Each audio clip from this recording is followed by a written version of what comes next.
Michael যখন বেসমেন্টে আসে তখনই সে ভয় পেয়ে যায়, কারণ তার মার মুখে লাল রক্তের মতো কিছু লেগেছিল। পর তার মা তাকে শুয়ে দিয়ে আসে। সকালবেলা আবারও সে মিট দিয়ে ব্রেকফাস্ট করছিল, কিন্তু মাইক সেটা শুয়ে দেখছিল না।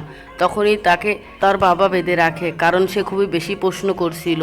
সে মিট ছুঁয়ে দেখছিল না। মনি একদিন সে লুকিয়ে রান্না দেখছিল। প্রথমে তার মা মিটগুলো হাতুড়ে দিয়ে বাড়িয়ে থেতলা করে ফেলে, তারপর মশলা বেশি করে দেয় যেন গন্ধ না কয়।